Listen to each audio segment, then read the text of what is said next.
हैं कि मैं पढ़ तो लेता हूँ लेकिन एग्ज़ाम के टाइम में उसे हम रिकॉल नहीं कर पाते, याद नहीं रख पाते हैं। आप में से कुछ बच्चे अगर ये फ़ील करते हैं कि उन्होंने बहुत सारे कॉन्सेप्ट को ठीक से समझा था, लेकिन कुछ समय बाद वो उनके दिमाग से गायब हो जाते हैं और उनको फिर से उसको पढ़ने के लिए उतनी ही मेहनत करनी पड़ती है। आप में से कुछ बच्चे ये समझते हैं कि मैंने टॉपिक समझ लिया, कॉन्सेप्ट समझ लिया, थ्योरी समझ ली, लेकिन मुझसे प्रॉब्लम सॉल्व नहीं हो रही है। और आप में से कुछ बच्चे अगर ये भी सोचते हैं कि एग्ज़ाम का डर रहता है कि बार-बार मुझे लगता है कि एग्ज़ाम में याद रहेगा कि नहीं रहेगा। पढ़ रहे हैं पर ये डर बना हुआ है कि याद रहेगा कि नहीं रहेगा। वो डर भी आपको पीछे कहीं न कहीं धकेलता है। कुछ बच्चे आप में से ये भी सोचते हैं कि पढ़ने बैठते हैं तो मन नहीं लगता है। सडनली कुछ ऐसा फ़ील होता है कि हम डिस्ट्रैक्ट हो जाते हैं, ये कर लें, वो कर लें, ऐसा करें, वैसा करें, चलो आज नहीं कल पढ़ लेते हैं, ऐसा कुछ करते हैं। ये कुछ-कुछ प्रॉब्लम्स हैं और आप में से अगर किसी बच्चे को इनमें से कोई-सी भी समस्या है, तो इस टॉपिक को जिस पर मैंने आज डिस्कशन करने का डिसाइड किया है, ध्यान से सुनिए। आपके लिए बहुत इम्पोर्टेंट होने वाला है, बहुत सीरियसली सुनिए और आपको इसके सुनने के लिए अपना एक छोटा-सा टाइम विंडो निकाल लीजिए, मैं क्या कह रहा हूँ। मैंने ये वीडियो को बिल्कुल इसलिए नहीं बनाया है कि ये बहुत लोग सुने, वायरल हो, ये वो। मैं समझता हूँ कि जिस बात को सुन के, समझ के, बहुत सारे बच्चों में से कोई 1-2 बच्चा भी अगर इसको समझ के इम्प्लीमेंट कर लेता है, मेरा काम बन जाता है। क्योंकि अपना काम है इस बात का कि बच्चा सही से समझे। मैं टीचर हूँ, मेरा फ़र्ज़ बनता है कि किसी बच्चे की अगर कोई प्रॉब्लम है, उस बात को वो प्रॉब्लम को नहीं समझ पाता, प्रॉब्लम की वजह क्या है और वो उस वजह को समझ के उसको दूर कर लेता है, तो इससे बड़ा मेरा और कोई काम नहीं है। तो बच्चों, हम लोग इस बात को समझते हैं। तो एक-एक करके प्रॉब्लम को समझते हैं क्या है। तो सबसे बड़ी प्रॉब्लम तो ये है कि बच्चे जब ये सोचते हैं कि मैंने पढ़ा बहुत था और पढ़ने के बाद भी मुझे याद नहीं रहा। तो बच्चों, बात इस बात को एड्रेस करने के लिए, इस बात को समझने के लिए आपको करना क्या है कि मुझे पढ़ा बहुत था, याद नहीं रहा।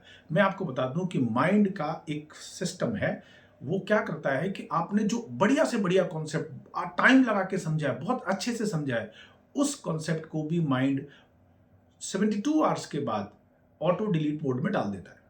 वो कहता है कि ये चीज़ इंपॉर्टेंट नहीं थी, पढ़ी थी, समझी थी, ठीक है, उसको डिलीट कर देता है। अब आप सोचो कि आपने कितना बढ़िया से पढ़ा था, अच्छे से पढ़ा था, आपने टाइम दिया था, पूरा दिन लगाया था, लेकिन हुआ क्या? आपका वो टॉपिक बिल्कुल खत्म हो चुका है। करीब-करीब वो 20-30% बचता है। खत्म हो गया। नतीजा क्या हुआ? आपका पढ़ना बेकार हो गया। ये एक बहुत बड़ी प्रॉब्लम है। दूसरी क्या प्रॉब्लम आपको लगती है कि आपको ये लगता है कि हमने एक टॉपिक पढ़ा कोई और उस टॉपिक को पढ़ने के बाद एग्ज़ाम के टाइम पे हम जाके उसे रिकॉल नहीं कर पाते, जबकि मुझे अच्छे से पता था। तो अब इन्हीं को एक-एक करके समझते हैं। तो पहली प्रॉब्लम को समझते हैं कि क्या है। पहली प्रॉब्लम ये है कि आप कैसे पढ़ें। तो एक थ्योरी है, इस थ्योरी में मैं आपको बता दूँ, इस थ्योरी में से एक थ्योरी है बच्चों, ये वाली। ये जो थ्योरी है, ये this one which is called, ये जर्मन साइंटिस्ट की थ्योरी है, हर्मन की। 137 थ्योरी ये कहती है कि आप किसी भी टॉपिक को पढ़ते हैं तो वो टॉपिक 72 आवर्स के बाद आपके माइंड से ऑटो डिलीट हो जाता है। तो उसको कैसे निपटे? तो 135 थ्योरी ये कहती है कि आपने कोई टॉपिक पढ़ा, फॉर एग्जांपल मैं आपको बता दूं, जैसे मैंने यहाँ लिख दिया, ये लाइन है, ये आपका टाइम लाइन है और ये आपके माइंड की मेमोरी है। आपने किसी टॉपिक को अच्छे से पढ़ा और आप यहाँ पर ले गए, 100% मेमोरी में इसको सेट कर लिया। आपको 100% याद है, आप खुश हैं, आपने टॉपिक पढ़ लिया है। लेकिन क्या होता है कि 72 आवर्स के बाद ये यहाँ पर आता है 20%, मतलब आपको सिर्फ 20% याद रहा। करना क्या है? 137 थ्योरी ये कहती है कि एक दिन के बाद आपको ये टॉपिक, एक दिन के बाद, 1 डे के बाद आपको इसे रिवाइज करना है। यहां पर एक रिवीजन शेड्यूल, जिस टॉपिक को पढ़ने के लिए आपने 1 डे या 2 डेज, जितने भी दिन लगाए, 10 घंटे, 5 घंटे, 4 घंटे, उसको आप डिसाइड कर लीजिए कि ठीक एक दिन बाद आप उसे रिवाइज करें। रिवाइज करें, रिवाइज करने में आपने अगर पढ़ने में 4 घंटे लगाए तो रिवाइज करने में आपको 40 मिनट लगेंगे। लेकिन 40 मिनट के बाद ये थ्योरी फिर से 100% पे आपकी पहुंच जाएगी। अब 100% पे पहुंच गई, नेक्स्ट क्या करेंगे? थर्ड डे आप इसको फिर से रिवाइज करेंगे। शेड्यूल बनाइए, थर्ड डे रिवाइज करने में आपको इसमें लगेंगे बच्चा 20 मिनट मात्र, और 20 मिनट रिवाइज करने में फिर से ये 100% पे पहुंचेगी। और अब इसको आपको 7th डे पर रिवाइज करना है। जब आप 7th डे पर रिवाइज करेंगे फिर से 100% पे पहुंच जाएगी। धीरे धीरे, जैसे यहां से 20% बचा था, यहां पर 50% बचेगा, फिर यहां 80%, फाइनली 100% पे चला जाएगा। माइंड क्या करता है? माइंड का एक पैटर्न है, वो ये समझ लेता है यार ये बात बहुत इंपॉर्टेंट है, इसको एक सर्टेन टाइम इंटरवल के बाद रिवाइज किया गया है, उसको एक मेमोरी में सेव करके रखने की कोशिश करता है और वो काफ़ी हद तक सक्सेस हो जाता है, उसको सेव कर लेता है। अब आप सोचो 4 घंटे पढ़ा आपने और आपने करीब करीब 1 घंटा 137 का रिवीजन दिया 5 घंटे की स्टडी में। अब आप इतने निश्चिंत हैं कि पेपर आ जाए, कुछ भी आ जाए, कोई पूछ दे, आपसे बोले कि ये चीज़, अरे बताओ, मैं बता देता हूँ, आपको तो याद है।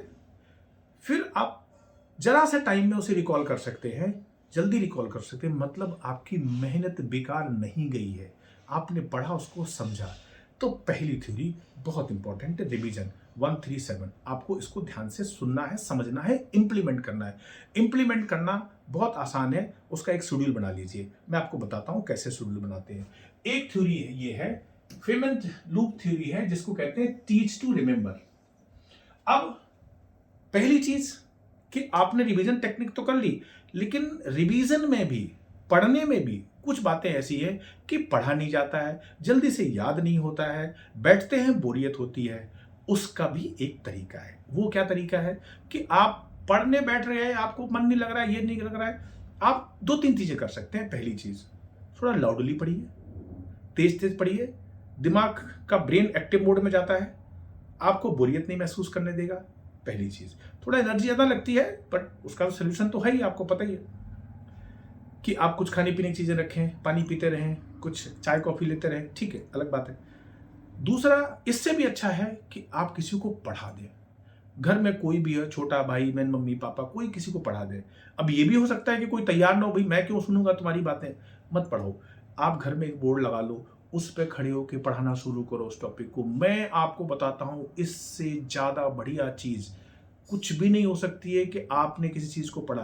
रिवीजन टेक्निक तो ठीक है, लेकिन आप इनिशियली उसको थ्रस्ट जो है टॉपिक को देने के लिए, स्टार्ट देने के लिए, उसका थ्रेशोल्ड ब्रेक करने के लिए आप क्या कर रहे हैं। तो थ्रेशोल्ड ब्रेक करने के लिए ये करना पड़ेगा कि आप बोर्ड लगा लीजिए, पढ़ाइए। घर में 2 तकिया रख लीजिए, उनसे बात करिए, बोलिए भाई तुम्हें समझ में आया कि नहीं आया। कोई बोलेगा यार क्या बात कर रहा है, लेकिन नहीं, बहुत इंपॉर्टेंट है।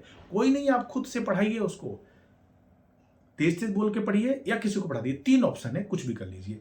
तो फेमन लूप ये कहता है कि आप किसी को टीच टू रिमेंबर, जल्दी याद करने के लिए, क्योंकि फिर आप उसको लूप में डालेंगे, 1 से बने, वो अलग बात है, पर पहला काम समझ में आया, पढ़ेंगे कैसे। क्लियर है बात। इसके बाद एक थ्योरी कहती है, जो कार्ल न्यूपोर्ट थ्योरी है, जिसमें प्रोमोडोरो थ्योरी बहुत फेमस है। प्रोमोडोरो थ्योरी ये कहती है, प्रोमोडोरो थ्योरी, हाँ ठीक है, ये थ्योरी ये कहती है कि आपको करना क्या है। आप कंटिन्यूअस 4 आवर्स का स्लॉट मत बनाइए पढ़ने का, 40 मिनट्स 45 मिनट्स का स्लॉट रखिए। हर स्लॉट के बीच में, इस बात को ध्यान से सुनना, बहुत इंपॉर्टेंट डिस्कशन करने जा रहा हूं मैं।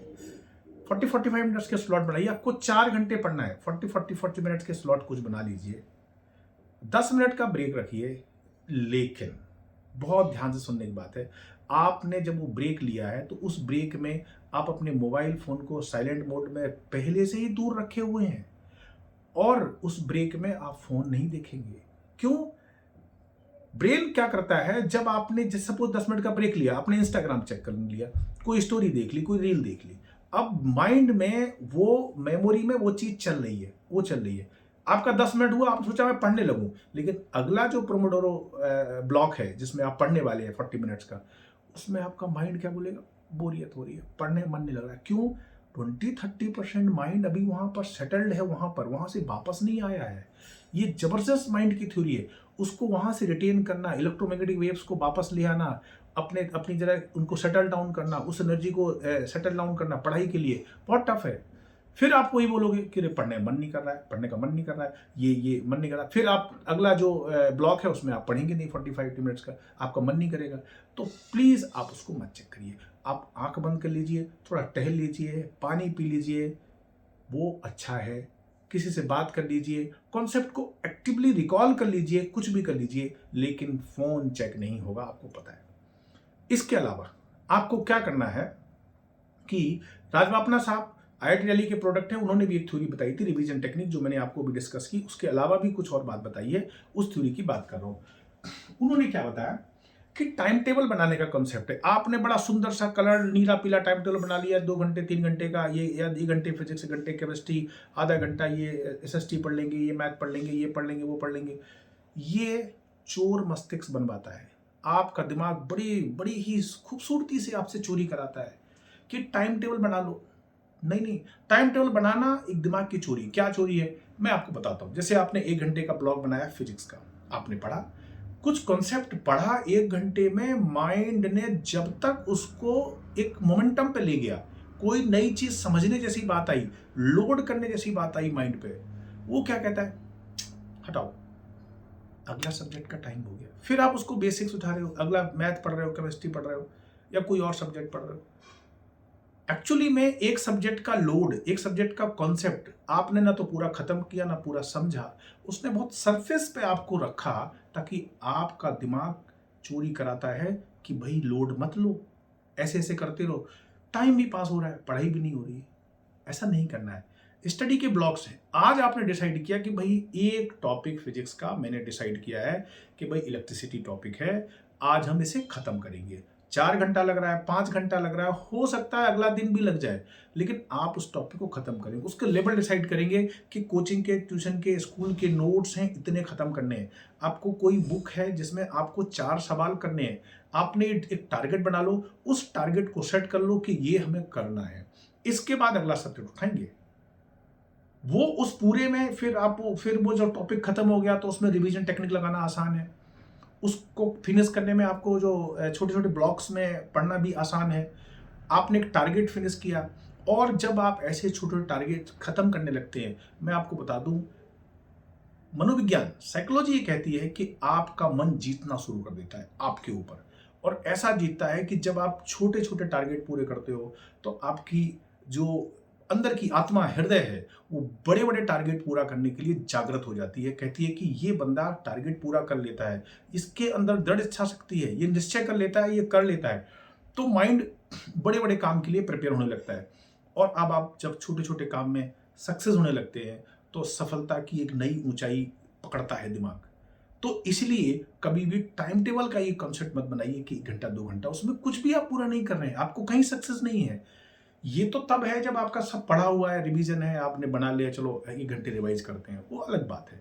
लेकिन आप पढ़ रहे हैं तो उसको ब्लॉक्स में फिनिश करके टॉपिक का, और जब भी आप सोने जाएं, कल की थोड़ी सी तैयारी कर लीजिए, 1-2 प्लान बना लीजिए कि जो हमारा प्रमुख प्लान है, मेन प्लान है, वो ये है कि ये करेंगे, तब जाके हम सक्सेस होंगे। हो सकता है वो प्लान उतना एग्जीक्यूट ना हो, सेकेंडरी प्लान बना के रखिए, लेकिन पहले से प्लान बना के रखिए। उससे माइंड आपको तैयार करने में, माइंड की तैयारी इजी हो जाती है। वो आपको नेक्स्ट डे सुबह सुबह प्लानिंग में नहीं डालेगा, क्योंकि वो भी उलझाता है उसमें। प्लानिंग बनाओ, वो 1 घंटा उसमें उलझा देगा, वो नहीं करना है आपको। तो इस तरह से आपको ये सब चीज़ें समझनी है। मैंने आपको पहले ही बताया कि मैंने ये सब बातें इसलिए बताई हैं कि आप में से कोई बच्चा अगर इन सबको सुन के, समझ के अप्लाई कर लेता है, जिसको पता नहीं है कि मैं किस पैटर्न में उलझा हुआ था, तो अगर वो समझ लेता है कि हमें एक छोटे से टारगेट को लेके फिनिश करना है किसी टॉपिक को, उसको रिवीजन में डालना है, टारगेट को कैसे फिनिश करना है, बीच बीच में आपको अपना ये social media, mobile phone, laptop, internet, इन सबसे दूर रहना है। उनके देखने का एक समय फिक्स है, उसमें हम देखेंगे, ज़रूरी मैसेज, ज़रूरी बात कर लेंगे। इसके अलावा उसको बगल में रख के बार बार नहीं चेक करेंगे, खतरनाक है, क्योंकि ये सब अलग आपके लिए टेंशन क्रिएट कर देता है। तो बच्चों, इस तरह से आप अपनी पढ़ाई को मैनेज कर सकते हैं। आप सबके एग्ज़ाम्स हैं, जल्दी होने वाले हैं। ये जो वीडियो है ये आपको ये बताने के लिए है, आपको ये तैयार करने के लिए है कि आप अपनी मेंटल प्रिपरेशन ज़्यादा स्ट्रॉन्ग रखिए, रेदर देन कि आप जो पढ़ रहे हैं। कभी कभी आप बहुत पढ़ते हैं, आप बहुत सिंसियर होते हैं, लेकिन मेंटली आप पता नहीं कर पाते हैं कि कहाँ पर गैप है। इसको समझिए जो मैंने आपको बताया। थैंक यू सो मच बच्चों। मिलते हैं हम किसी और नेक्स्ट डिस्कशन के लिए। बहुत अच्छे से आपने सुना, इसके लिए बाय बाय। थैंक यू बच्चों।